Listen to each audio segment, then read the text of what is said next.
मधुबन के बाबा, मधुबन के बाबा मुरली वाले, आपका क्या कहना, आपका क्या कहना। ओम शांति। आज 14 जनवरी 2022 के साकार मधुर महावाक्य हैं। आज मीठे मीठे बाप दादा बोले, मीठे बच्चे, यह तन रावण की प्रॉपर्टी है। इसे रावण को देकर अशरीरी बन घर जाना है, इसलिए इससे ममत्व निकाल दो। बाबा ने प्रश्न पूछा है कि सारे सृष्टि को शांति और सुख का दान देने की विधि क्या है। और उत्तर में बाबा कहते कि सवेरे सवेरे उठ अशरीरी होकर बाप की याद में बैठना है। ये है विश्व को शांति का दान देने की विधि। और स्वदर्शन चक्र फिराना, यह है सुख का दान देने की विधि। ज्ञान और योग से ही तुम एवर हेल्दी वेल्दी बन जाते हो और सृष्टि नई हो जाती है। और आज मुरली का गीत है, मुझे अपनी शरण में ले लो राम। ओम शांति। यह भगत भक्ति मार्ग में गीत गाते हैं कि हे राम अपनी शरण में ले लो। अंग्रेजी में कहते हैं कि एशलम में ले लो। हिंदी अक्षर शरणागति है। भगत गाते हैं क्योंकि रावण राज्य है। रावण को जलाते भी हैं, इससे भी सिद्ध है कि रावण राज्य है। इसका भी अर्थ कोई समझते नहीं। रावण का विनाश करने के लिए दशहरा करते हैं। यह भी एक निशानी है। अभी यह संगम है तो इस समय ही राम की शरण में गए होंगे और रावण का विनाश किया होगा। बाबा कहते पास में जो होकर जाते हैं उनका ही नाटक बताते हैं। तुम बच्चे जानते हो, हम अभी रावण की जेल से निकल राम की एशलम में आए हैं। राम राज्य में रावण राज्य नहीं हो सकता है और रावण राज्य में राम का राज्य नहीं हो सकता। गाया भी जाता है। क्या गाते हैं कि आधा कल्प राम राज्य और आधा कल्प रावण राज्य। राम राज्य सत्युग को और त्रेता को कहेंगे। संगम युग पर जिन्होंने राम की शरण ली है वही राम राज्य में गए होंगे। बाबा कहते तुम जानते हो, क्या जानते हैं कि हम अभी राम की शरण में है। यह सारी दुनिया एक टापू है, चारों तरफ पानी है और बीच में है टापू।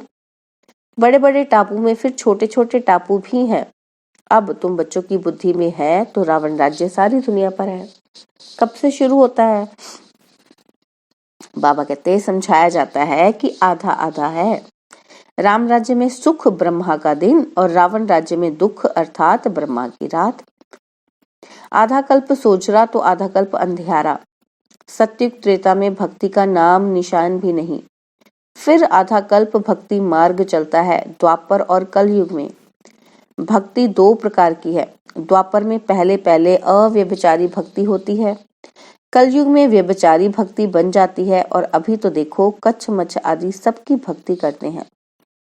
मनुष्य की बुद्धि को सतो प्रधान सतो रजोतमो होना ही है। इन स्टेजेस से पास होना है। बाप समझाते हैं कि तुमने अभी राम अथवा शिव बाबा की गोद ली है। ईश्वर को बाबा कहते हैं। जब वह फादर है तो फिर फादर को सर्वव्यापी कहना है। तो बाबा कहते ईश्वर को बाबा कहते हैं। जब वह फादर है तो फिर फादर को सर्वव्यापी कहना, ये कहाँ से सुना? कहेंगे फलाने शास्त्र में व्यास भगवान ने लिखा है। बाप समझाते हैं कि सर्वव्यापी के ज्ञान से तुमको कुछ भी फायदा नहीं हुआ है। सदगति देने वाला जरूर कोई चाहिए, वह जरूर दूसरा ही होगा। सदगति देते ही हैं गॉड फादर। यह तुम्हारा ईश्वरीय जन्म है। तुम अभी संगम पर हो। यह संगम का टाइम दिन में व रात में नहीं गिना जाता। यह छोटा सा संगम है, जबकि दुनिया बदलनी है। आयरन एज से बदल गोल्डन एज होती है। रावण राज्य से बदल राम राज्य होता है। जिस राम राज्य के लिए तुम पुरुषार्थ कर रहे हो तो ऐसे ऐसे गीत भी काम आते हैं। यह हुआ जैसे श्लोक, इनका अर्थ किया जाता है। राम की शरण में जाने से फिर तुम सुख अर्थात राम राज्य में आएंगे। एक कहानी भी है कि तुम पहले सुख चाहते हो या दुख? पूछा तो बोला सुख, क्योंकि सुख में फिर यमदूत लेने नहीं आएंगे। परंतु अर्थ नहीं समझते। बाप बैठ अच्छी रीति समझाते हैं। क्या समझाते हैं बाबा? बाबा कहते तुम्हारी बुद्धि में है कि हम देवी देवता कुल बहुत ऊंचा था। पहले ब्राह्मण कुल होता है, फिर देवता बनते हैं, फिर क्षत्रिय वैश्य शूद्र बनते हैं। बाबा कहते तुम जानते हो कि हमने ही इन वर्णों को पास किया है, अभी आकर ब्राह्मण बने हैं। यह विराट रूप बिल्कुल ही ठीक है, वर्ण सिद्ध हो जाते हैं। 84 जन्म का एक ही सतयुग नहीं लिए जा सकते। बाबा कहते सतयुग में 84 जन्म नहीं लिए जा सकते, यह वर्ण फिरते रहते हैं। ड्रामा का चक्र पूरा हुआ, गोया 84 जन्म पूरे हुए। चक्र तो लगाना ही है, इसलिए दिखाया जाता है। दैवी वर्ण में इतना समय, क्षत्रिय में इतना समय, आगे यह पता ही थोड़ी था। बाबा कहते कभी शास्त्रों में भी नहीं सुना था कि ऐसे वर्णों में आना है।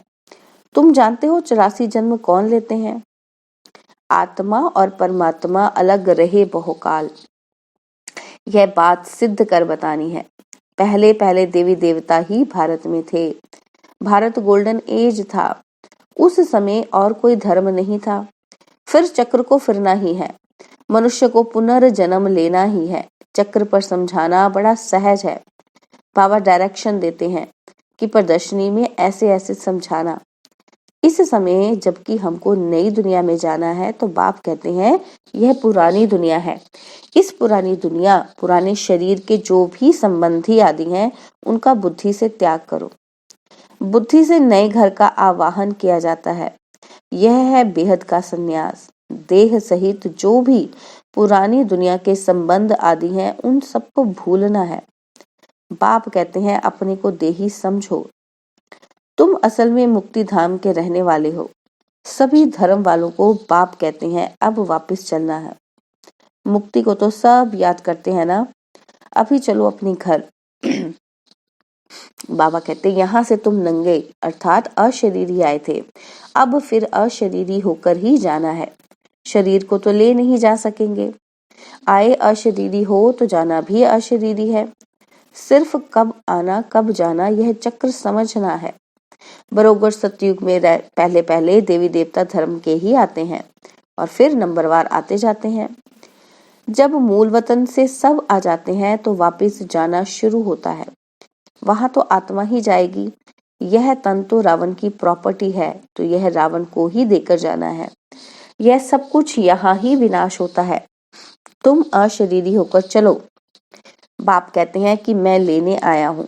बाबा कितना सहज कर समझाते हैं, और फिर धारणा भी होनी चाहिए, फिर जाकर औरों को समझाना चाहिए। तुम गारंटी, हम सुनकर फिर सुनाएंगे। जिनको यह प्रैक्टिस होगी वह सुना सकेंगे। बाकी तुम जानते हो कि हमको इस दुनिया को पवित्र बनाना है, योग में रहकर शांति और सुख का दान देना है। इसलिए बाबा कहते हैं कि रात्रि को उठकर योग में बैठो तो सृष्टि को दान दो। सवेरे सवेरे अशरीरी होकर बैठते हो तो तुम भारत को, बल्कि सारी सृष्टि को योग से शांति का दान देते हो। और फिर चक्र का ज्ञान सिमरन करने से तुम सुख का दान देते हो। सुख होता है धन से, तो सवेरे सवेरे उठकर याद में बैठो। बाबा बस अब आपके पास आए कि आए। अब हमारे 84 जन्म पूरे हुए हैं, तो सवेरे उठकर बाप को याद कर शांति और सुख का दान देना पड़े। योग और ज्ञान से हेल्थ और वेल्थ मिलेगी। जब हम एवर हेल्दी होते हैं तो सृष्टि ही नहीं होती है। सत्युग त्रेता में हेल्दी वेल्दी है, कलयुग में अनहेल्दी अनवेल्दी है। अब हम हेल्दी और वेल्दी बनते हैं और फिर आधा कल्प हमारा ही राज्य चलता है। बुद्धि में जब यह ज्ञान हो तब खुशी रह सके। भल यह भी लिख दो कि 2500 वर्ष के लिए एवर हेल्दी वेल्दी बनना हो तो आओ इस ईश्वरीय नेचर क्योर सेंटर में, परंतु यह लिखेंगे कि वह भी जिसमें ज्ञान होगा। ऐसे थोड़े सेंटर हम खोलते हैं, सर्विस आप आकर करो। जो खोलते हैं उनको खुद सर्विस करनी चाहिए। झगड़ा सारा पवित्रता पर ही चलता है। विष ना मिलने से अत्याचार होते हैं। अब है संगम, तो बुद्धि में सुख धाम और शांति धाम को ही याद करना चाहिए। दुख धाम है तो सुख धाम को याद करते हैं, तभी गाते हैं कि दुख में सिमरन सब करे। भाव कहते ये पतित तो दुनिया है। लॉ कहता है कि कलयुग के अंत में सबको पतित होना ही है। तो जब तक संगम आए और राम राज्य की स्थापना हो जाए, तब रावण राज्य का विनाश हो। बाबा कहते जब रावण का विनाश होना है तो उससे पहले स्थापना होनी है। तो बाबा कहते संगम आएगा, राम राज्य की स्थापना होगी, फिर रावण का विनाश होगा। अब विनाश की तैयारी हो रही है, रावण राज्य खलास होना ही है। बाकी ये गुड़ियों का खेल करते हैं, कितने गुड्डे गुड़ियां बनाते हैं, इसलिए इनको अंधश्रद्धा कहा जाता है। जितने भारत में चित्र बनते हैं उतने ही और कहाँ नहीं बनते हैं। भारत में ढेर चित्र हैं। गाया भी जाता है ब्रह्मा का दिन, ब्रह्मा की रात। दिन को फिर लंबा क्यों कर दिया है, यह भी समझने की बात है। पहले अव्यभिचारी भक्ति, फिर व्यभिचारी, पहले 16 कला, फिर 14, अंत में तो कुछ कला रह जाती है, परंतु इस समय 9 कला। बाबा कहते इस समय है तमो प्रधान दुनिया। तमो कलयुग से शुरू होता है और फिर अंत में कहेंगे तमो प्रधान। अब दुनिया जड़ जड़ी भूत हो गई है। पुरानी चीज को आपे ही आग लग जाती है। जैसे बट का जंगल होता है तो उनको आपे ही आग लग जाती है, इनको भी आग लगनी है। थोड़ा भी कुछ आपस में हुआ तो आग सुलग जाएगी। घर में कोई छोटी बात पर झगड़ा हो जाता है, आपस में दोस्त होते, थोड़ी सी बात पर ऐसी दुश्मनी हो जाती कि जो एक दो का गला काटने भी लग पड़ते हैं। बाबा कहते क्रोध भी कम नहीं है, एक दो को मारने के लिए देखो कितनी तैयारी कर रहे हैं। ये है ड्रामा। क्रिश्चियन लोग हैं दोनों बड़े, आपस में मिल जाएं तो सब कुछ कर सकते हैं। पोप भी क्रिश्चियन का हेड है, उनका बहुत मान रखते हैं, परंतु मानते उनकी भी नहीं है। यहाँ भी जो बच्चे बाप की मानते नहीं तो वह विनाशी पद पाते हैं। श्रीमत पर चलना चाहिए। श्रीमत भगवत गीता है ना, और कोई शास्त्र में श्रीमत है नहीं।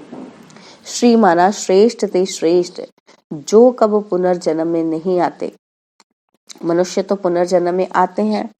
विद्वानों ने तो जन्म मरण से रहित की गाई हुई गीता में पूरे 84 जन्म लेने वाले का नाम डाल दिया है। वास्तव में परमपिता परमात्मा ही ज्ञान का सागर, पवित्रता का सागर, पतित पावन गाया हुआ है। वही वरदान देते हैं बच्चों को, उनके बदले कृष्ण का नाम डाल दिया है। पहले पहले शिव जयंती, फिर होती है कृष्ण जयंती। शिव बाबा आते हैं नई दुनिया स्थापन करने। जो पहले बाप का जन्म, फिर बच्चे का जन्म। बाप के जन्म से ही कृष्ण बच्चा निकला, वह भी एक तो नहीं होगा। दैवी संप्रदाय कहा जाता है ना, तो कितना भूल कर दी है। कोई एक भी इस बात को समझ जाए तो उनके सब जिज्ञासु टूट पड़े, सबका मुंह पीला हो जाए। कितनी बड़ी भूल है। तभी बाप को आना पड़ता है। किसी को समझाने देने में भी टाइम चाहिए।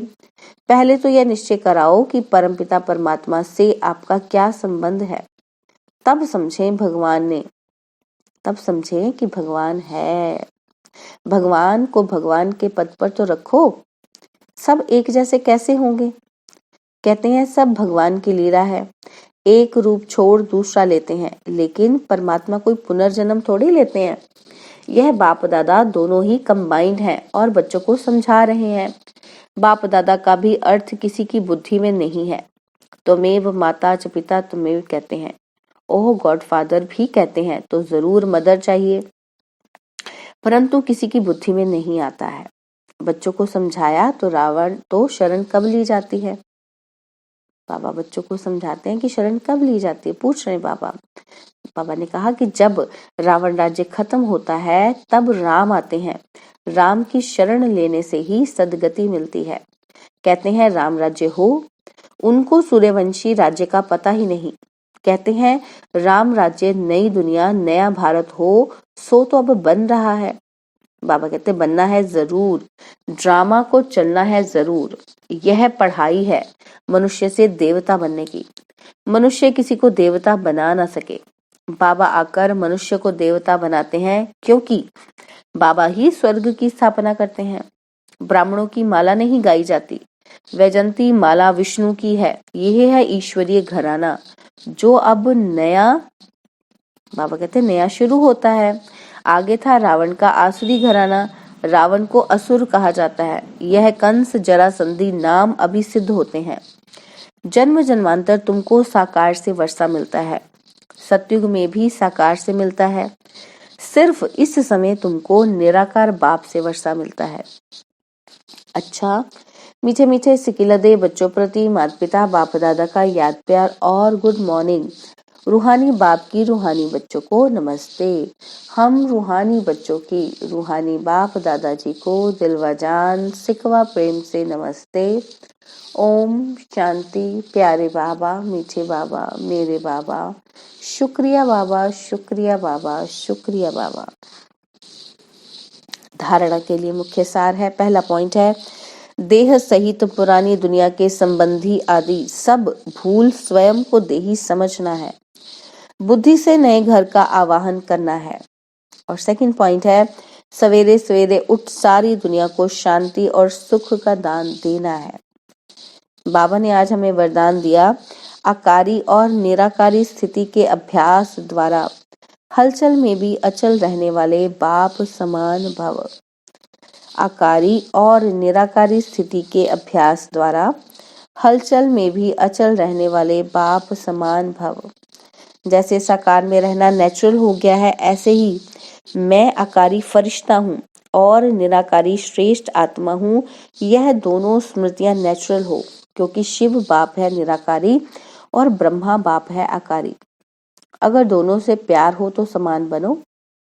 साकार में रहते अभ्यास करो कि अभी अभी आकारी और अभी अभी निराकारी, तो यह अभ्यास ही हलचल में अचल बना देगा। बाबा कहते ये प्रैक्टिस करो बार बार। और स्लोगन है, दिव्य गुणों की प्राप्ति होना ही सबसे श्रेष्ठ प्रभु प्रसाद है। दिव्य गुणों की प्राप्ति होना ही सबसे श्रेष्ठ प्रभु प्रसाद है। ओम शांति। और आज के अभ्यास में बाबा ने लवलीन स्थिति का अनुभव करने के लिए क्या कहा? बाबा कहते हैं, जो प्यारा होता है उसे याद नहीं किया जाता, उसकी याद स्वतः आती है। सिर्फ प्यार दिल का हो, सच्चा और निस्वार्थ हो। जब कहते हो मेरा बाबा, प्यारा बाबा, तो प्यारे को कभी भूल नहीं सकते। और निस्वार्थ प्यार सिवाय बाप के किसी आत्मा से मिल नहीं सकता, इसलिए कभी मतलब से याद नहीं करो। निस्वार्थ प्यार में लवलीन रहो। ओम शांति। तो कुछ क्षण हम इसी लवलीन स्थिति का अनुभव करने के लिए सुखपूर्वक आसन पर बैठते हैं। शरीर आरामदायक स्थिति में, मन आनंद की स्थिति में। मन और बुद्धि से ये स्मरण करना है कि मैं कौन हूँ।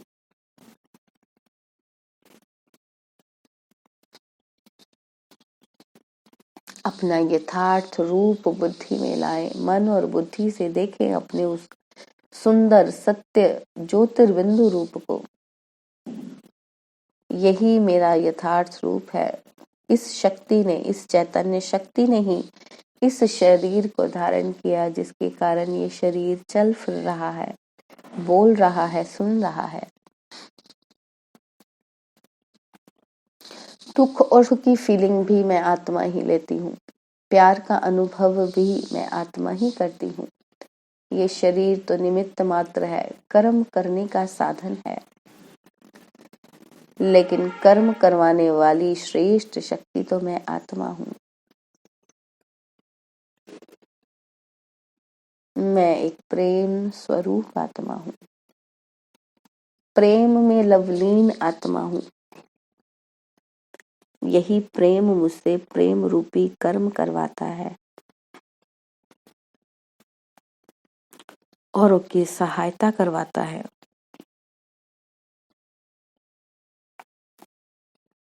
बाबा मुझे दिल से प्यार करते हैं, सच्चा प्रेम देते हैं, निस्वार्थ भाव से मेरे लिए हर समय तैयार रहते हैं। बाबा को मुझसे कुछ नहीं चाहिए, वो तो मुझे देते ही जाते हैं, देते ही जाते हैं। और मैं भी बाबा के प्यार में डूबी हुई लवलीन आत्मा हूँ। मैं बाबा की और बाबा मेरा है। मेरे जो भी गुण हैं वो सब बाबा ने मुझे दिए,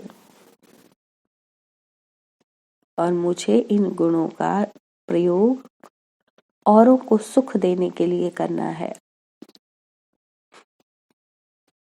मुझे भी बाप समान निस्वार्थ प्रेम करने वाला बनना है,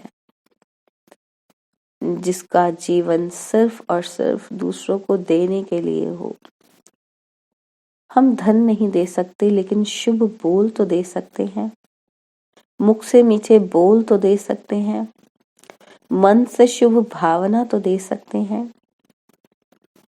तो बस मुझे आज से सभी के लिए अच्छा सोचना है, प्यार देना है उनको, चाहे वो मुझे दे रहे हैं या नहीं दे रहे। मुझे सबको प्रेम बांटना है, क्योंकि मैं प्रेम के सागर की संतान हूँ। बाबा के प्रेम में लीन आत्मा हूँ, लवलीन आत्मा हूँ। मेरे रोम रोम में बाप का प्यार समाया हुआ है। यही प्रेम मुझे बांटना है, सबको देना है। ओम शांति, ओम शांति, ओम शांति।